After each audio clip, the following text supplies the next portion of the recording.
Je vous invite ce matin à ouvrir la parole du Seigneur dans le livre de l'Apocalypse. Nous lirons au chapitre 22, verset 12. Apocalypse, chapitre 22, verset 12. Voici, je viens bientôt, et ma rétribution est avec moi pour rendre à chacun selon ce qu'est son œuvre. Je suis l'alpha et l'oméga, le premier et le dernier, le commencement et la fin. Amen. À propos de cette parole de Jésus, je suis l'alpha et l'oméga, je vous ai dit que le Seigneur se révèle comme le Seigneur de l'Écriture. Et nous pourrions même dire qu'il est, lui, la parole faite chair, il est à lui seul l'Écriture, et l'Écriture vivante. Et nous en avons tiré toutes les conséquences pour notre vie chrétienne. Nous nous sommes arrêtés la fois dernière sur cette autre parole de Jésus. Je suis le premier et le dernier. Et nous avons consulté la parole de Dieu pour découvrir que derrière cette expression, il y a toujours la notion de vie. Et nous avons dit que le Seigneur se révèle ainsi comme le Seigneur de la vie. Le Seigneur de la vie dans la création. Tout a été créé par lui et pour lui. Le Seigneur de la vie dans sa propre résurrection. Et le Seigneur de la vie dans notre résurrection future et finale. Il reste une dernière pensée que j'aimerais développer avec vous ce matin à propos de Jésus, le premier et le dernier. Je n'ai pas souvent l'habitude de dire ces choses, mais je pourrais reprendre à mon compte les paroles de l'apôtre Paul pour ce matin. J'aimerais vous enseigner ce que j'ai reçu du Seigneur. À propos de cette parole, je suis le premier et le dernier, j'aimerais vous parler du droit d'aînesse. Ce droit d'aînesse se situe sur deux grands plans, Israël et l'Église. Et nous allons tout d'abord considérer aujourd'hui le plan d'Israël. Je vais y aller lentement parce que nous avons des choses importantes à assimiler avec l'aide du Saint-Esprit. Dans l'Ancien Testament, la position de premier-né en Israël était liée à la pensée d'appartenance et de consécration.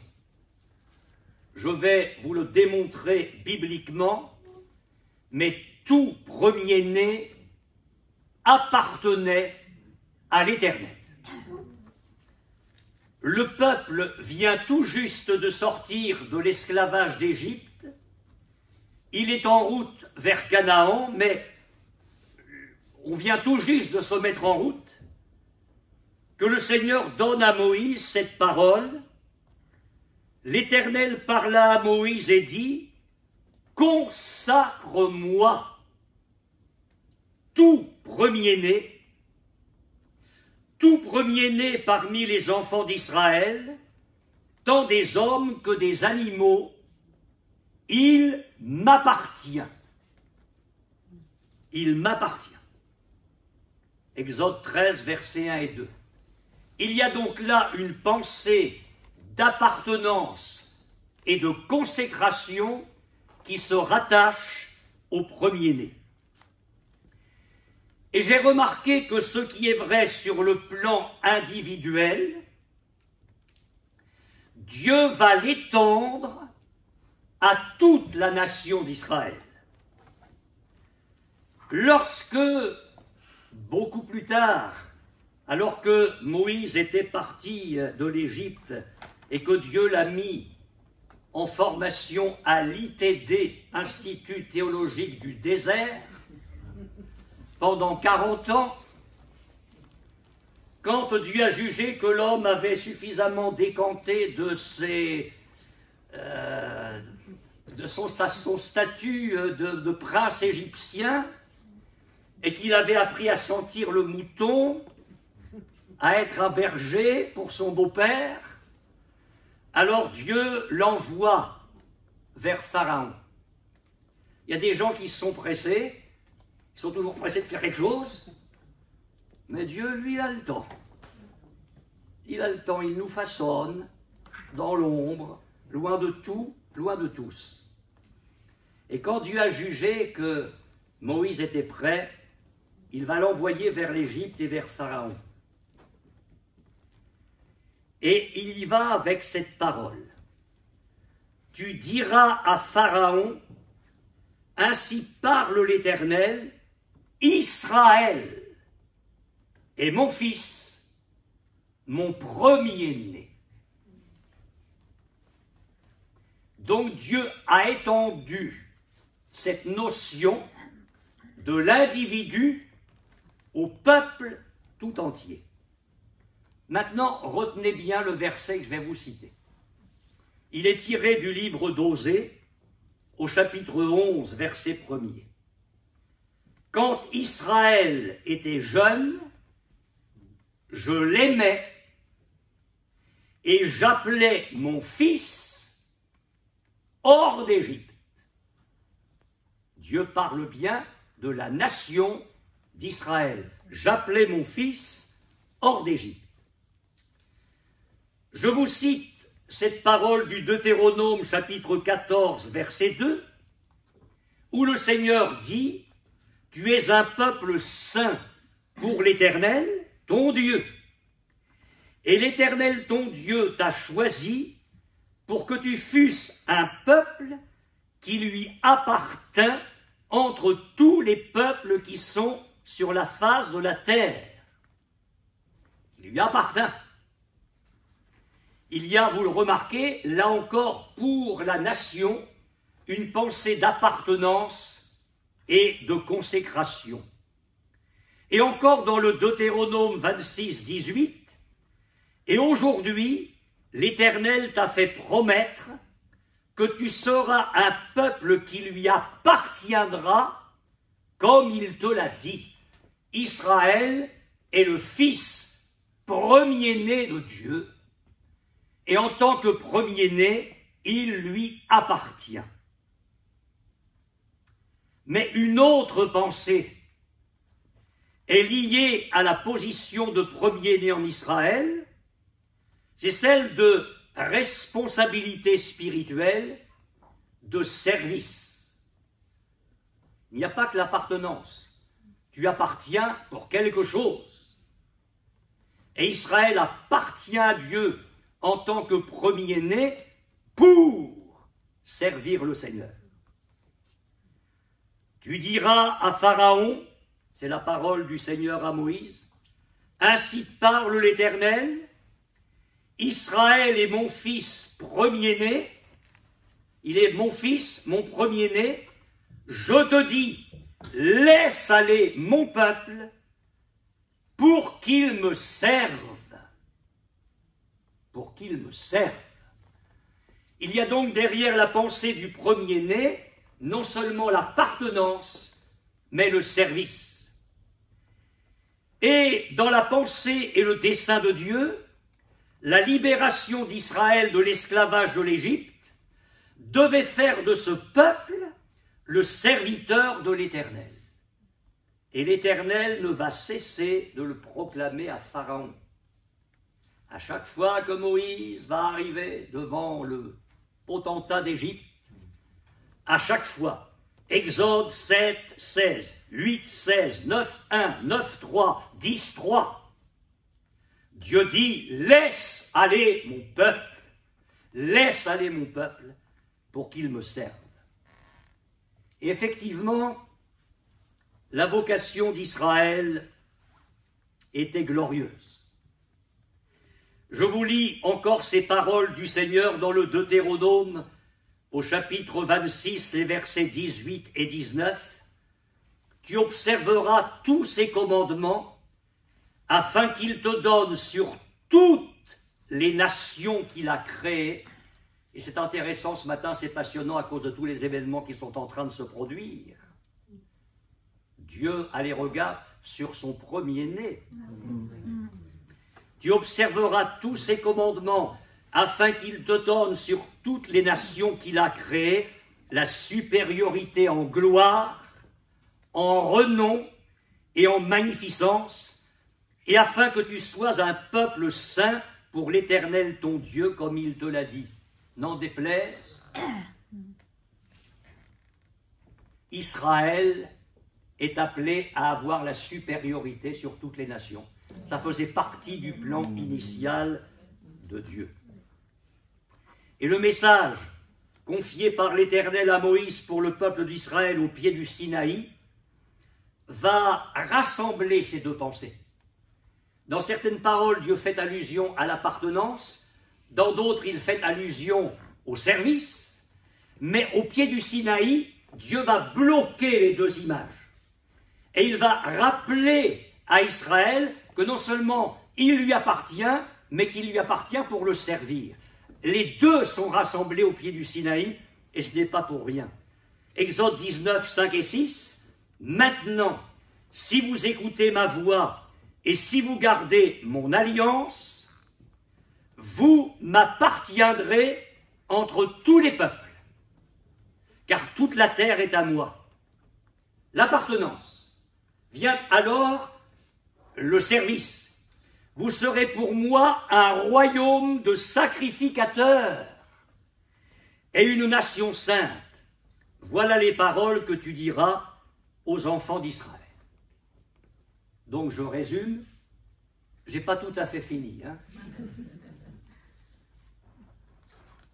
En Israël, dans l'Ancien Testament, tout premier-né appartient au Seigneur et est appelé à servir. Dieu va étendre cette pensée-là à l'ensemble de son peuple. Israël lui appartient entre tous les peuples et il est appelé à servir. Jusque-là, vous me suivez? Tant mieux. Et nous savons qu'Israël a failli à cette vocation.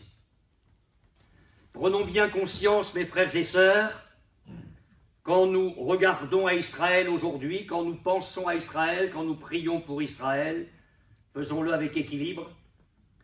Pensons bien qu'Israël n'est toujours pas revenu vers son Dieu. Il y a eu, et on en parlera certainement beaucoup plus tard, une série de réveils, un réveil au niveau du peuple lui-même qui aurait pensé qu'après 20 siècles de dispersion, la nation soit conservée.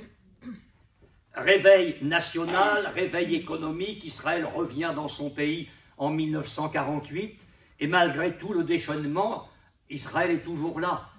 Mais il n'est toujours pas revenu vers le point essentiel, il n'est pas encore revenu vers son Dieu, il est toujours dans la faillite de sa vocation. Mais je suis heureux devant vous ce matin de rappeler que les événements sont en marche vers ce destin glorieux. Amen. Dieu va rétablir son peuple, d'autant plus qu'il y aura des conséquences pour nous et pour le monde. Donc, Israël a failli. Qu'est-ce que Dieu va faire? Il va envoyer vers son peuple qui a failli le Messie.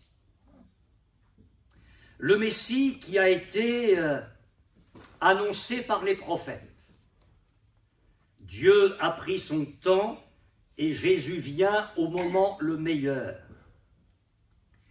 et le Seigneur va venir pour le rachat de son peuple. Vendredi soir, j'ai lu ce texte.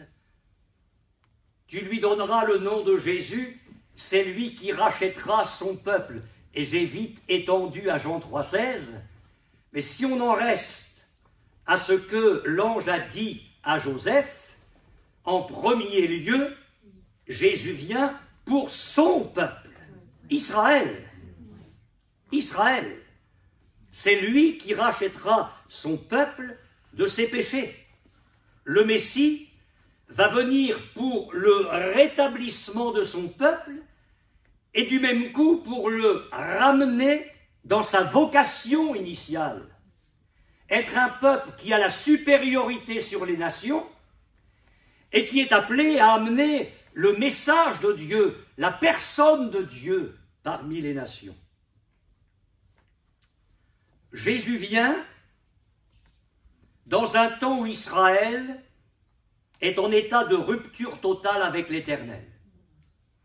Entre la dernière ligne de votre Ancien Testament et la première ligne du Nouveau, il y a 4 siècles.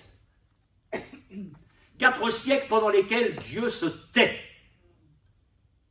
Dieu n'a plus rien à dire, il a tout dit.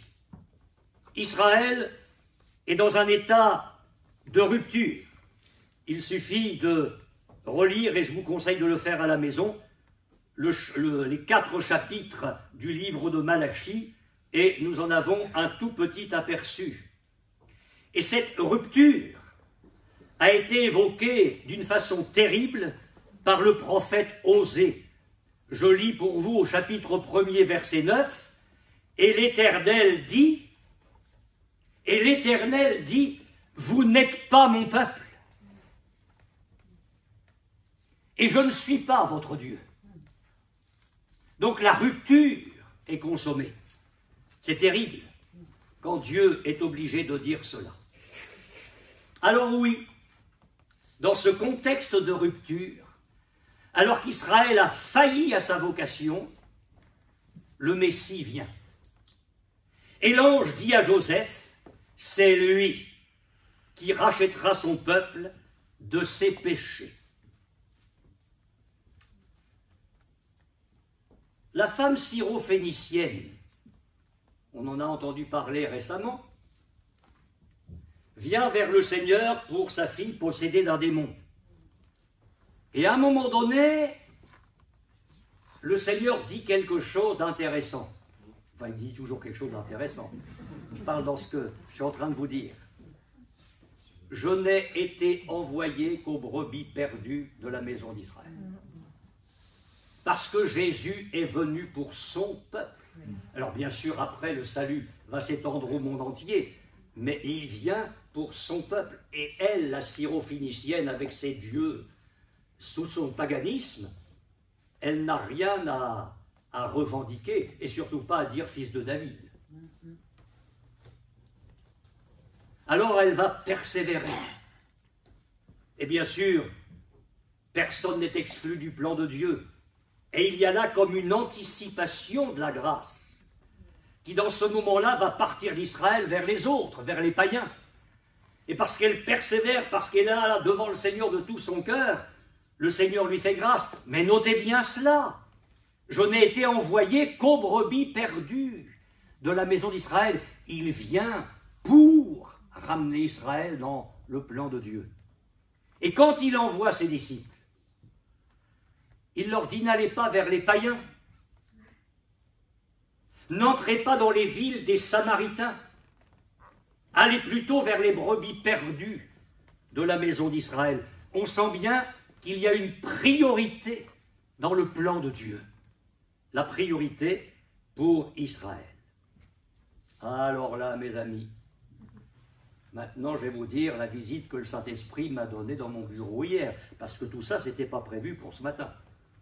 Je me suis dit, allez, je vais dans mon bureau revoir mes notes, mais Dieu m'attendait là-haut, dans mon bureau. Comment le Messie vient-il? César Auguste ordonne un redressement de toute la terre. Joseph est de la famille et de la maison de David, donc il doit partir du nord du pays vers Bethléem pour se faire inscrire.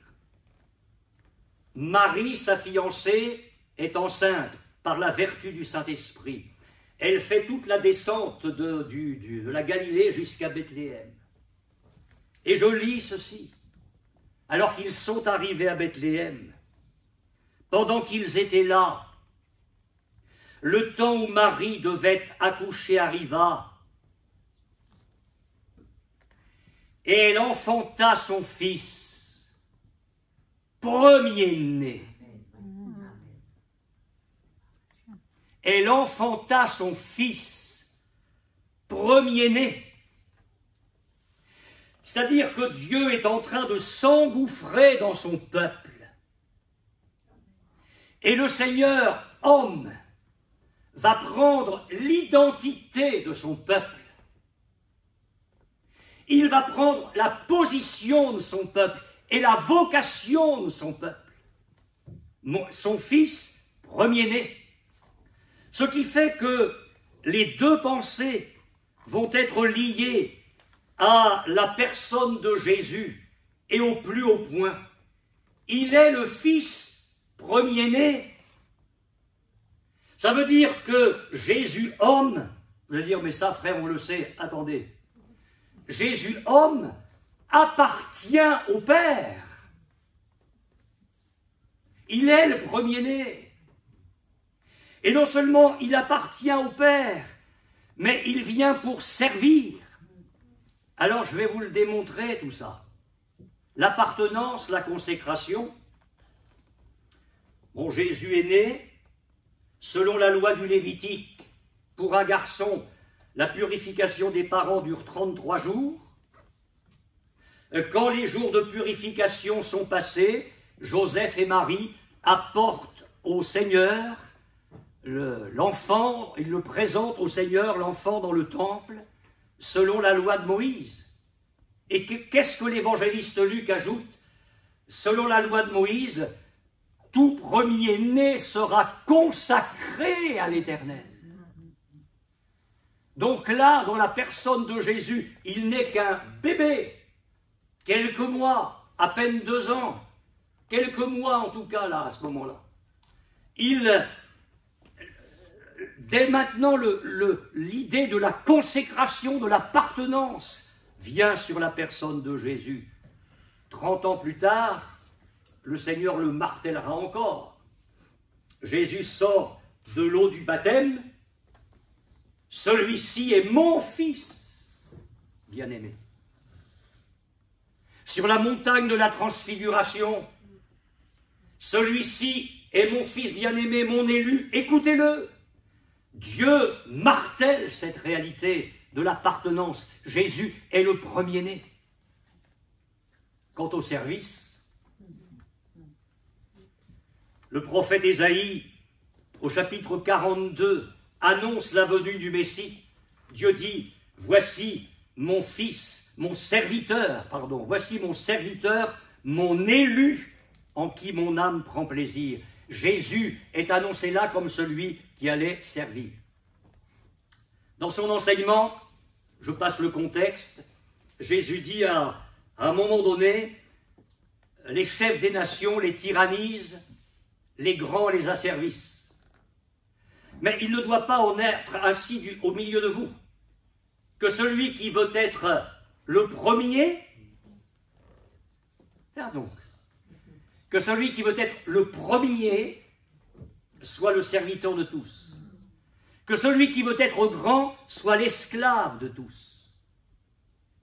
Et puis, je pense à l'apôtre Paul qui, dans son épître aux Philippiens, dit que le Seigneur n'a pas voulu conserver jalousement son rang divin, mais il s'est anéanti lui-même, il s'est abaissé lui-même, il a pris une forme de serviteur. Il est le premier-né qui appartient à Dieu et qui vient pour servir. Et l'apôtre Paul, dans son épître aux Romains, parlera du Seigneur Jésus comme du serviteur des circoncis. les Juifs, le serviteur, pour prouver la véracité des promesses faites au Père. Jésus est le premier-né, il appartient à Dieu et il va servir. Jusque-là, vous me suivez? Toujours? Il y en a un peu moins. J'espère pas finir tout seul. Puisque la parole de Dieu nous dit « Elle enfanta son fils, son premier-né », je vais découvrir que Jésus vient en s'identifiant parfaitement à Israël dès sa naissance. Qu'est-ce qui se passe? Hérode tremble pour son trône. Vous voyez, c'est pas d'aujourd'hui, hein? Il tremble pour son trône parce qu'il a entendu les mages arriver à Jérusalem pour dire où est le roi des Juifs qui vient de naître. Alors hypocritement, vous connaissez l'histoire, il fait semblant de vouloir aller adorer Jésus, et puis les mages y vont, et puis ils sont avertis par le Seigneur qu'il ne faut surtout pas retourner vers Hérode, donc ils rentrent par un autre chemin. Et Hérode, c'est pas un païen Hérode, c'est un juif, rentre dans une colère terrible pour anéantir tous les enfants de la région qui auraient 2 ans ou moins. Et Dieu, qui est un Dieu magnifique, qui contrôle toutes les situations, envoie un ange vers Joseph. Écoutez bien maintenant, parce que là on va toucher des choses importantes. Il envoie un ange vers Joseph pour lui dire, écoute, tu vas prendre le petit enfant et sa mère et tu vas aller en Égypte. Parce qu'Hérode cherchera le petit enfant pour le faire périr. Jésus est un enfant, à ce moment-là, de 2 ans ou moins, et Dieu l'amène en Égypte. Dieu amène le premier-né en Égypte. Et qu'est-ce que Dieu est en train de dire là? Symboliquement et prophétiquement, que celui qui est son premier-né, son fils, qui vient comme l'homme libre, comme le saint et le juste, il va sur la terre de l'ancien esclavage. Vous commencez à faire le parallèle. Il vient sur la terre de l'esclavage. Dieu ne cessera de dire tout au long de l'Ancien Testament que l'Égypte a été la maison de servitude. Et regardez-le, le premier-né, il est là en Égypte. Mais qu'est-ce que ça veut dire? Je vais creuser cette pensée. Parce que quand Hérode est mort, alléluia, ah oui, je vais à l'alléluia avec un majuscule. Quand Hérode est mort, le Seigneur parle au jeune couple, en particulier à Joseph, et lui dit, tu prends ta femme, tu prends le petit enfant et tu rentres en Israël. Tu rentres en Israël. Car ceux qui ont voulu à la vie du petit enfant sont morts. Alors Joseph obéit, il prend l'enfant, il prend Marie, il rentre en Israël, mais là, bah oui, Dieu permet qu'on ait un bon sens sanctifié par moment. Vous savez, il y a des gens qui marchent toujours à coup de révélation. Le Saint-Esprit m'a dit, bon, arrêtez avec ça, hein. Vous n'êtes pas quand même le centre du monde. Hein. Je crois que Dieu nous parle par notre bon sens, par moment. Dieu nous parle par sa parole. Et là, dans un premier temps, ben, Joseph va faire fonctionner sa jugeote, excusez-moi de le dire comme ça. Il s'aperçoit que Archélaüs règne à la place de son père. C'est le même sang, c'est la même veine, je ne vais pas prendre de risque. Et à partir du moment où nous faisons fonctionner notre bon sens, parce qu'il y a un équilibre, Dieu lui parle et il lui indique de remonter vers le nord du pays. Alors je reviens sur cet épisode. Parce que là, quand le bébé et ramené d'Égypte vers Israël, alors là, on pourrait n'y rien comprendre. Matthieu ose citer le texte de Osée, chapitre 1er, le texte de tout à l'heure, où Dieu dit « J'appelais mon fils hors d'Égypte ». J'espère que vous allez me suivre là. Quand le prophète Osée dit « J'appelais mon fils hors d'Égypte », il parle de qui? Il parle de qui? Il parle de qui? Israël. On est bien d'accord. Et là, Matthieu, subitement, ose prendre le texte qui concerne Israël pour l'appliquer à Jésus. Mais dans Osée, Dieu ne parlait pas de Jésus, même pas prophétiquement. Il parlait de son peuple, d'Israël. Et voilà que Matthieu, encore une fois, dit à propos de l'enfant Jésus qui vient d'Égypte vers Israël, « J'appelais mon fils hors d'Égypte ». Et là, nous touchons quelque chose de très très important. Matthieu ne fait pas une erreur d'interprétation, il est inspiré par le Saint-Esprit. Qu'est-ce que Dieu a à nous dire ici? Que le Seigneur Jésus vient en s'identifiant à Israël. Je vais le dire comme ça, vous allez me comprendre.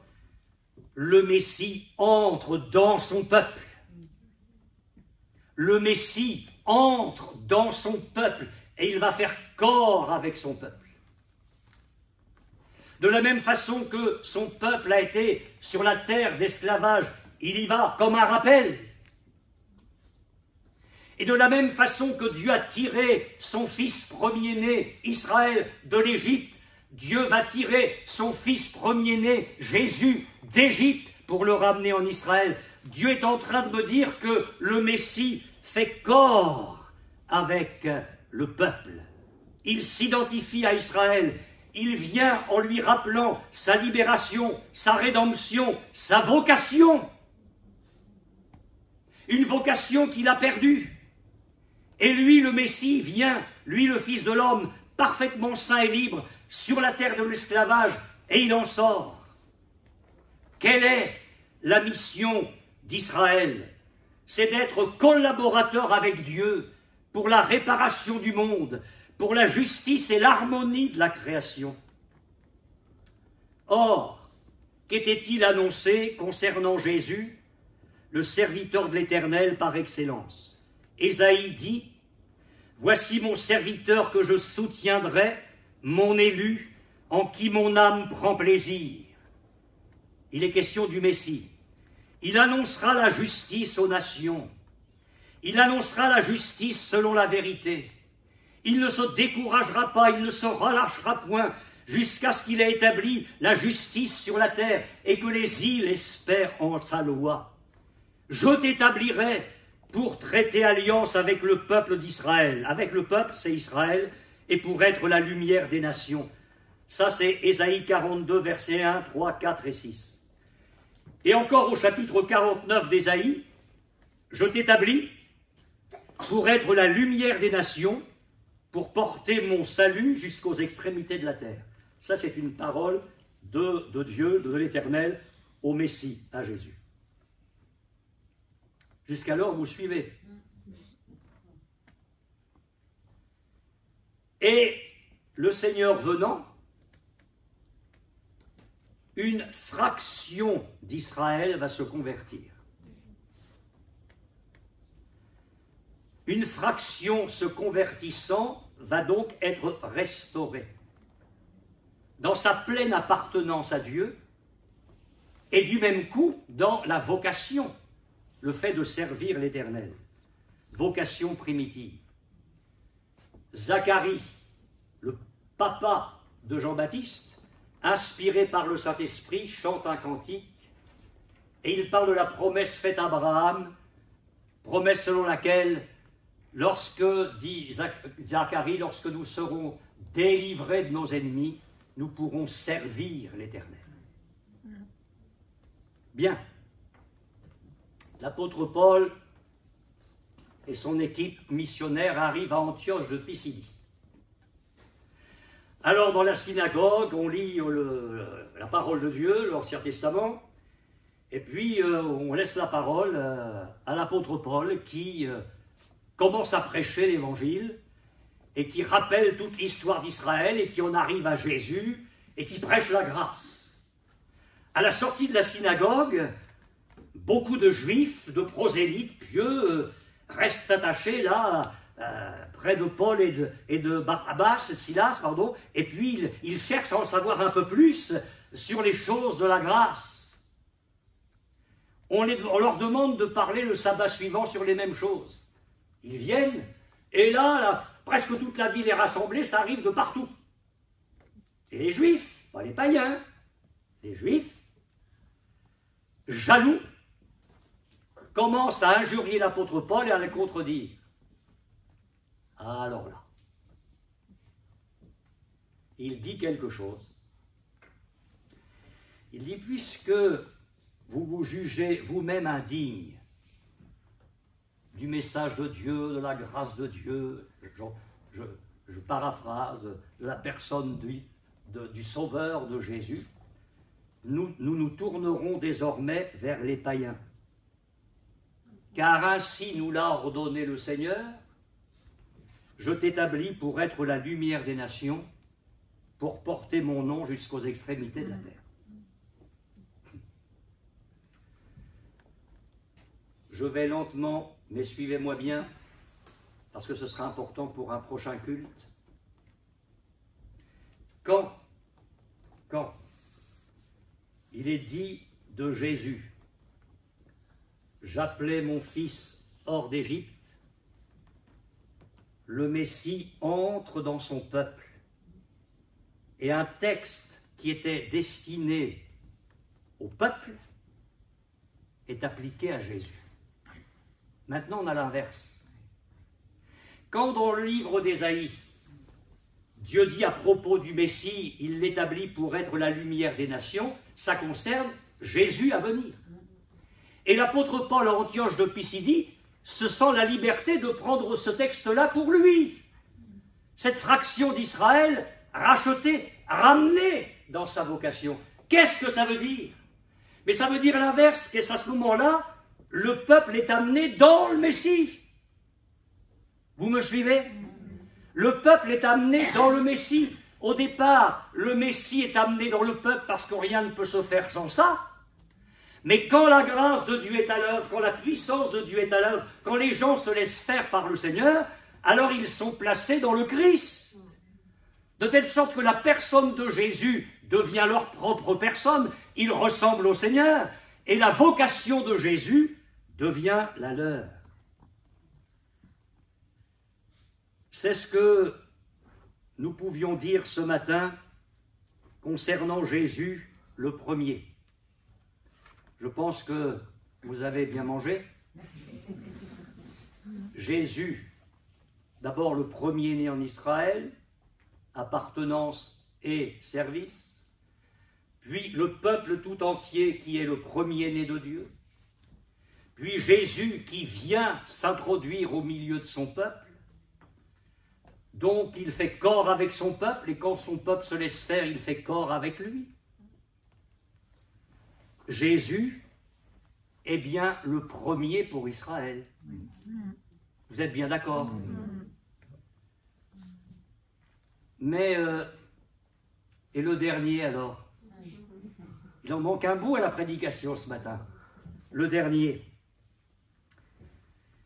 Eh bien, quand Jésus dit « Je suis le premier et le dernier », si on met cela en rapport avec le peuple d'Israël, cela signifie que Jésus va s'occuper de l'avenir d'Israël.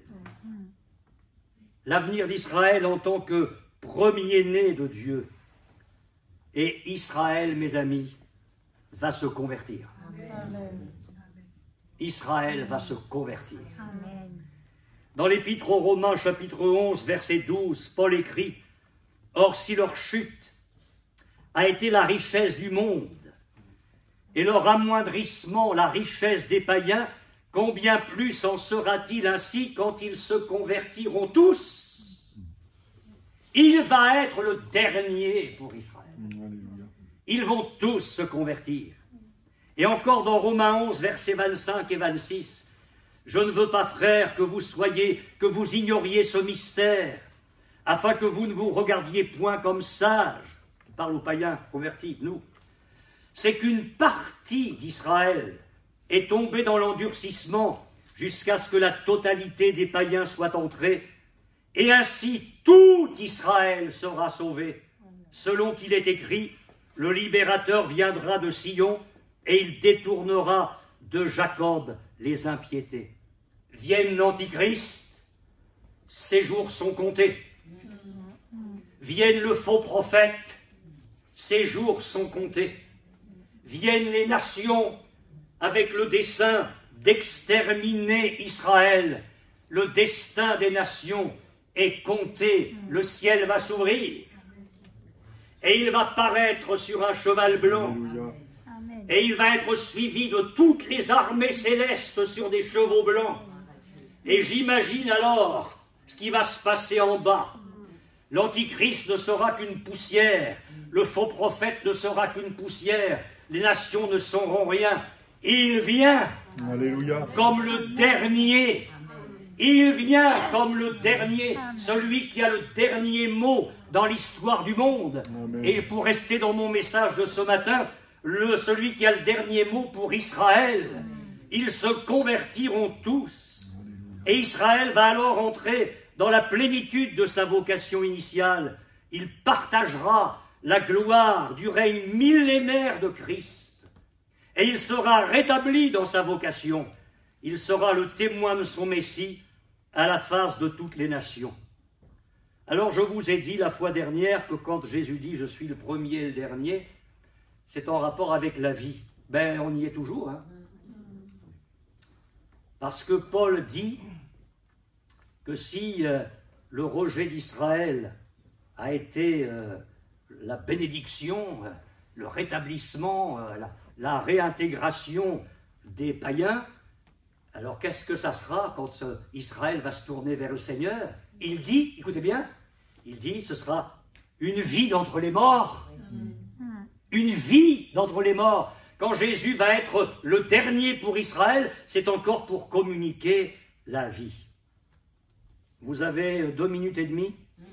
Je voudrais terminer en lisant simplement la parole de Dieu avec vous dans Zacharie. Zacharie chapitre 12.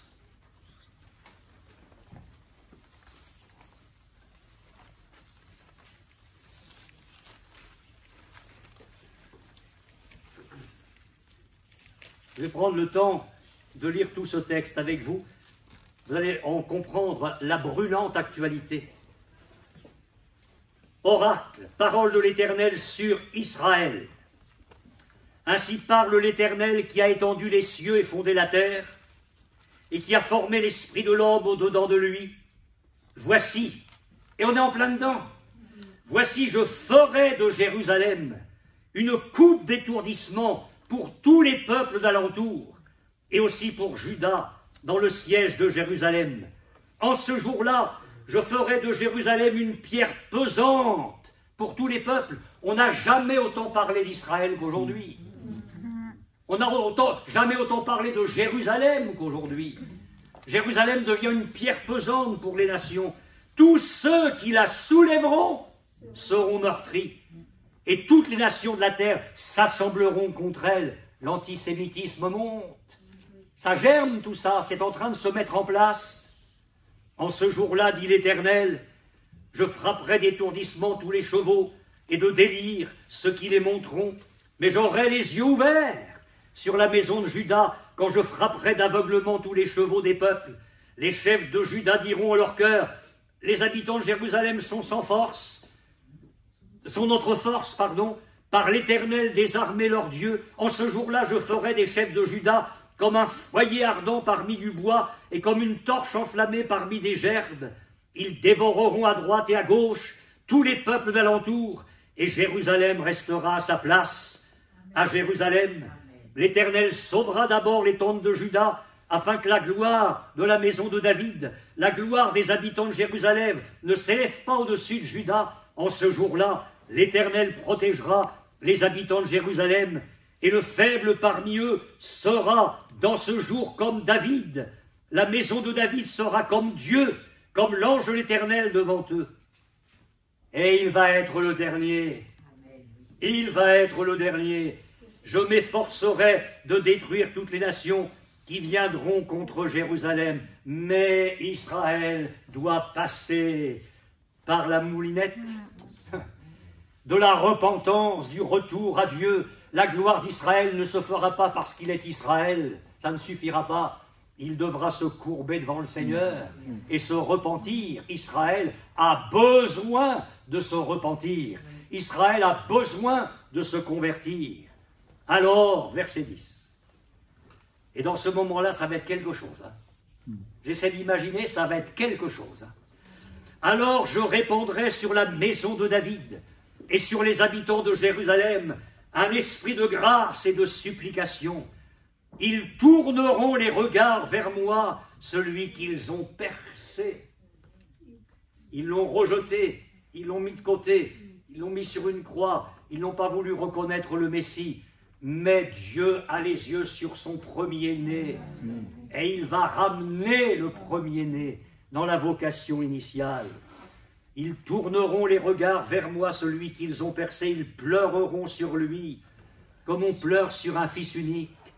Ils pleureront amèrement sur lui, comme on pleure, tiens,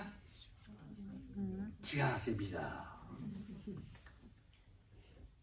Comme on pleure sur un premier-né. Ils vont retrouver leur premier-né. Celui qui est venu pour eux, le premier-né, celui dans lequel ils peuvent être réconciliés avec Dieu. En ce jour-là, le deuil sera grand à Jérusalem, comme le deuil d'Adadrimon dans la vallée de Mégidon. Le peuple sera dans le deuil, chaque famille séparément. La famille de la maison de David séparément, les femmes à part. La famille de la maison de Nathan séparément, les femmes à part. La famille de la maison de Lévi séparément, les femmes à part. La famille de Chiméi séparément, les femmes à part. Toutes les autres familles, chaque famille séparément, et les femmes à part. Que ce jour vienne. Amen. Amen.